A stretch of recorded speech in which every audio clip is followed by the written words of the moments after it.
Study IQ IAS, अब तैयारी हुई अफोर्डेबल।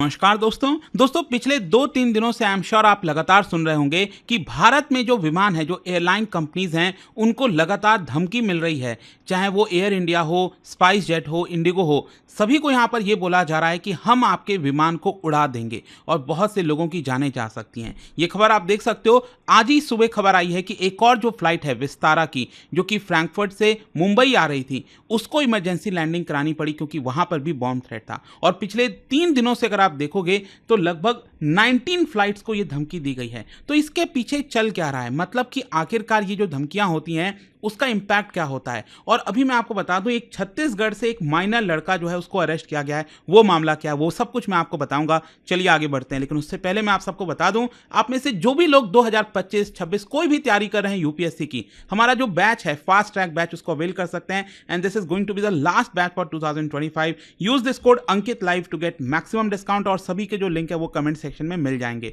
और इसके अलावा अगर आप एमसीक्यूज अटेम्प्ट करना चाहते हैं तो मेरे इंस्टा पेज पर जाइए, वहां पर स्टोरीज में जितने भी एमसीक्यूज हैं उसको भी आप अटेम्प्ट कर पाएंगे।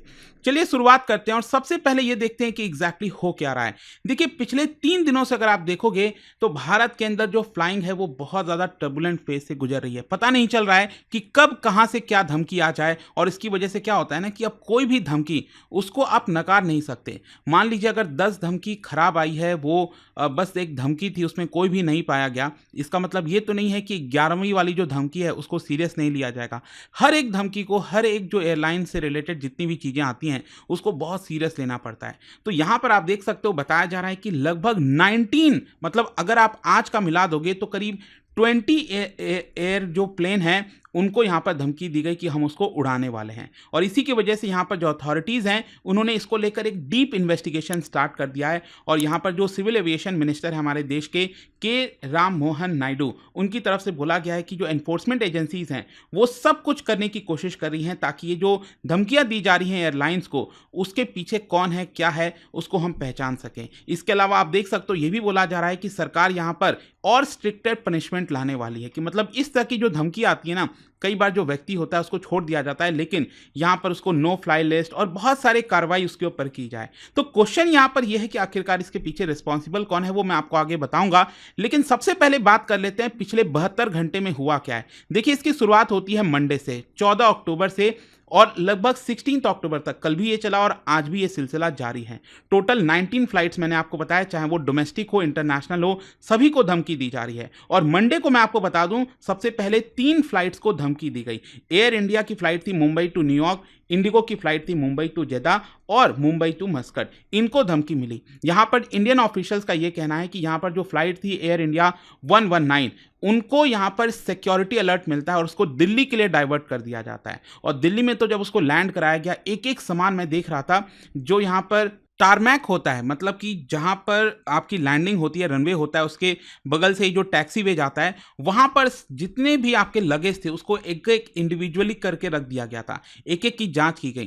क्योंकि यहां पर टेंशन यही था कि आखिरकार ये धमकी आई कहां से है, कहीं ये सीरियस तो नहीं है। और जो सभी पैसेंजर्स हैं उनको होटल ले जाया गया, सिक्योरिटी प्रोटोकॉल्स वगैरह पूरा होने के बाद तब अगले दिन ट्यूसडे को जो फ्लाइट है वो उड़ी। आप समझ रहे हो कितनी ज्यादा प्रॉब्लम हुई होगी। इसके अलावा एक और जो इंडिगो की फ्लाइट थी मुंबई टू जेदा, वो भी लगभग 11 घंटे डिले हो गई। इसके साथ साथ एक और जो दूसरी फ्लाइट थी इंडिगो की, वो यहां पर 9:15 के अराउंड जो है डिपार्ट हुई है, लगभग 7 घंटे के डिले के बाद। फिर उसके बाद अगले दिन ट्यूसडे को अगर आप देखोगे तो 7 और फ्लाइट्स को ये धमकी आई है। ये सभी आप चाहो तो देख सकते हो। और मैं आपको ये भी बता दूं, मंगलवार को ये जो धमकी आई थी 7 फ्लाइट की, वो एक सिंगल अकाउंट से आया था। ये अकाउंट का नाम था ट्विटर पर, जो एक्स है आज के डेट में, और यहां पर वो जो अकाउंट है उसको अभी के लिए सस्पेंड कर दिया गया। लेकिन आप देखिए ये धमकी क्या थी।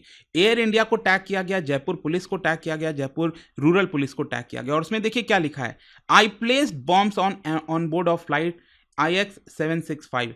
और ये जो बॉम्ब है ये बहुत जल्द ब्लास्ट होने वाला है, हर जगह खून ही खून होगा, हरी अप एंड इवैक्यूएट, आपके पास समय बहुत कम बचा है। फिर इसके अलावा एक और यहाँ पर जो यूजर है उसकी तरफ से लिखा गया दैट स्पाइस जेट की जो फ्लाइट है उसको डिनोट किया गया और कहा गया कि there are explosive on board on flight SEJ-116 और ये भी बहुत जल्द ब्लास्ट होगा और जल्द से जल्द, आपके पास टाइम कम बचा है, बहुत से लोग मारे जाएंगे, आप जल्द से जल्द फ्लाइट को जो है उतार दीजिए। फिर उसके बाद कल अगर आप देखिए वेडनेसडे को ये जो धमकी है वो परसिस्ट करती है और 7 और फ्लाइट्स को धमकी दी गई, अभी जस्ट कल की बात है। और आज जो मैंने आपको बताया मुंबई बाउंड फ्लाइट था विस्तारा का और इसमें 147 पर्सन थे। ये आपका फ्रैंकफर्ट से जर्मनी, जो जर्मनी में फ्रैंकफर्ट है वहां से मुंबई आ रही थी। ऑल्दो यहां पर धमकी दी गई थी और जो लैंडिंग है वो भी मुंबई में कराई गई, लेकिन जैसी लैंडिंग हुई उसको आइसोलेशन बे पर ले जाया गया और मैंडेटरी जो सिक्योरिटी चेक्स हैं वो कराए गए। खैर, क्वेश्चन अब यह है कि इस तरह की जो चीजें होती हैं इसका असर क्या होता है। देखो, यहां पर आप में से ज्यादातर लोगों को लगता होगा कि जब भी इस तरह के कॉल्स आते हैं, मैसेजेस आते हैं, तो लोग पैनिक में आ जाते हैं। तो साइकोलॉजिकली डैमेजिंग तो होता ही है, there is no doubt about it, लेकिन इसका हैवी इकोनॉमिक कॉस्ट भी होता है, बहुत ज़्यादा लॉस भी होता है स्पेशली एयरलाइंस को। और यहाँ पर जब भी इस तरह के धमकियाँ डिटेक्ट की जाती हैं तो एक पूरा चेन ऑफ इवेंट्स है जो ट्रिगर हो जाता है, पूरे सिस्टम जो है वो हिल जाता है। मैं आपको बताता हूँ कैसे। मान लो कहीं से कोई धमकी आई तो सबसे पहले जो फ्लाइट क्रू है वो तुरंत पायलट को इन्फॉर्म करेंगे और पायलट क्या करेगा, जो एयर ट्रैफिक कंट्रोलर है उसको नोटिफाई करेगा। फिर एयर ट्रैफिक कंट्रोलर क्या करता है कि यहाँ पर जो एयरपोर्ट अथॉरिटीज़ हैं उनको इन्फॉर्म करता है और तुरंत एयरपोर्ट जो सिक्योरिटी ऑफिशियल्स हैं वो बॉम्ब डिस्पोजल स्क्वाड, स्नाइफर डॉग्स, ये सब लेकर वहाँ पर पहुँच जाते हैं। और कहीं ना कहीं यहाँ पर जो प्लेन जब लैंड होता है पासी के एयरपोर्ट पर तो वहाँ पर सभी पैसेंजर्स को तुरंत उतारा जाता है, लगेज उनका उतारा जाता है स्क्रीनिंग के लिए। जो मैं आपको बता रहा था ना, पूरा एक एक लगेज जो है अच्छे से चेक किया जाता है। तो ये जो पूरा प्रोसेस है, आप समझिए इस तरह की चीजों में कम से कम 3-4 घंटे तो लगने ही लगने हैं और कुछ कुछ केसेस में 8-10 घंटे ऊपर भी लग जाते हैं। तो जाहिर सी बात है इसकी वजह से जो पैसेंजर्स हैं, क्रू है, पायलट है, सबको प्रॉब्लम तो होती है, लेकिन साथ ही साथ जो एंग्जाइटी लेवल है आप सोचिए कितना बढ़ जाता होगा। मतलब जस्ट इमेजिन करके देखिए, आप फ्लाइट में हो, मिड एयर में हो और पायलट्स को अचानक से पता चलता है कि हो सकता है कि इस फ्लाइट में बॉम्ब हो, तो क्या सिचुएशन होती होगी। साथ ही साथ यहाँ पर जो फ्लाइट है अगर वो डिले होती है, क्योंकि इसकी वजह से डिले तो होता ही है, तो डिले होने की वजह से जो इम्पैक्ट है वो इकोनॉमिक लॉसेस बहुत ज़्यादा होता है। क्योंकि आप समझिए एक फ्लाइट ऐसा नहीं है कि मान लो अगर दिल्ली से मुंबई की फ्लाइट है तो ऐसा तो है नहीं कि दिन में एक ही बार वो दिल्ली से मुंबई जाएगी। दिल्ली से मुंबई, फिर मुंबई से बेंगलुरु, बेंगलुरु से फिर आपका चेन्नई, इस तरह से कम 5-6 सेक्टर्स को वो कवर करती है एक फ्लाइट अगर आप देखोगे दिन में। तो ऑब्वियस सी बात है, अगर मॉर्निंग में पहली फ्लाइट ही डिले हो जाएगी तो उसकी वजह से बाकी के 5 फ्लाइट भी डिले हो गए। तो एक एक फ्लाइट में मान लो एवरेज 200 पैसेंजर्स हैं, तो टोटल 1200 पैसेंजर्स यहां पर इंपैक्ट हुए। तो ये जो डिलेज हैं वो एयरलाइंस को काफ़ी इंपैक्ट करते हैं और उनको कंपनसेट भी करना होता है फ्लायर्स को, उनको उतारना होता है, होटल ले जाना होता है, कई बार रिफ्रेशमेंट देने होते हैं, फ्लाइट्स की टाइमिंग चेंज हो जाती है, तो एयरलाइंस को भी बहुत ज़्यादा नुकसान होता है। तो इसका इकोनॉमिक कॉस्ट भी है, ध्यान में रखना है। खैर, इन सारी चीज़ों के बीच एक क्या हुआ है, कल ही जो है एक माइनर बॉय, मतलब एक 18 साल से कम उम्र का लड़का, 17 साल का, और साथ ही साथ उसका जो पिता है, दोनों को अरेस्ट किया गया है छत्तीसगढ़ के राजनांदगांव से। और यहाँ पर पुलिस का ये कहना है कि ये जो कुछ इनमें से, मतलब जितनी धमकी आई है सभी नहीं, इनमें से कुछ जो धमकी है वो एक लड़के के द्वारा, इसी जो 17 साल का लड़का और उसका जो पिता है उनके द्वारा मिलकर दिया गया। क्यों? क्योंकि यहाँ पर बताया जा रहा है कि जो लड़का और उसका जो एक दोस्त है वो यहाँ पर कुछ डिस्प्यूट में थे पैसे को लेकर। तो ये जो 17 साल का लड़का था वो अपने दोस्त को फंसाना चाहता था। तो एक्चुअली क्या किया इसने, अपने दोस्त के नाम पर वो अकाउंट खोल दिया, ट्विटर अकाउंट, और वहां से वो धमकी देने लग गया ताकि वो अपने दोस्त को यहाँ पर फंसा सके। बताया जा रहा है कि ये दोनों आपस में कुछ मोबाइल शॉप वगैरह खोले होंगे, कुछ लॉस हो गया होगा, 3 लाख रुपए को लेकर डिस्प्यूट हुआ होगा, तो यहाँ पर अपने दोस्त को वो फंसाना चाह रहा था और इसीलिए ये सारी चीजें की गई। सोच के देखिए, मतलब 3 लाख रुपए के डिस्प्यूट में इन लोगों के कितने करोड़ों का लॉस हो गया होगा। और साथ ही साथ मैं आपको ये भी बता दूं कि ये जो लड़का और इसका पिता है, बताया जा रहा है कि इन्होंने मिलकर 4 फ्लाइट्स को लेकर धमकी दी है। लेकिन मैंने आपको क्या बताया, अभी तो 19-20 फ्लाइट हैं, तो इनका 4 फ्लाइट से रिलेटेड है पूरा मामला। लेकिन बाकी के फ्लाइट्स का क्या, और ये मैं आपको बता दूं, बाकी के जो धमकियां आई हैं वो अब्रॉड से आई हैं, ये बाहर से आ रही हैं, ठीक है। और इसकी वजह से अभी तक पता नहीं चल पाया है कि यहाँ पर क्या है। देखो, ऑफिशियल्स को पता ही होगा कौन से देश से आ रहा है, लेकिन सरकार अभी बता नहीं रही है कि कौन सा देश इन्वॉल्व है, क्या हो रहा है। मे भी शायद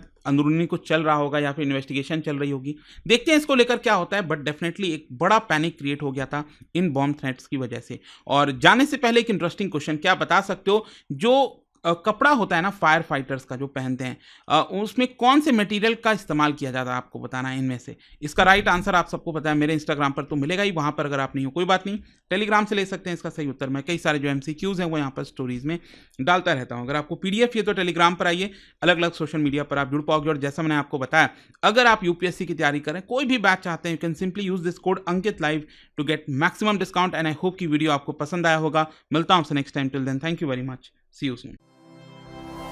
स्टडी IQ IAS, अब तैयारी हुई अफोर्डेबल।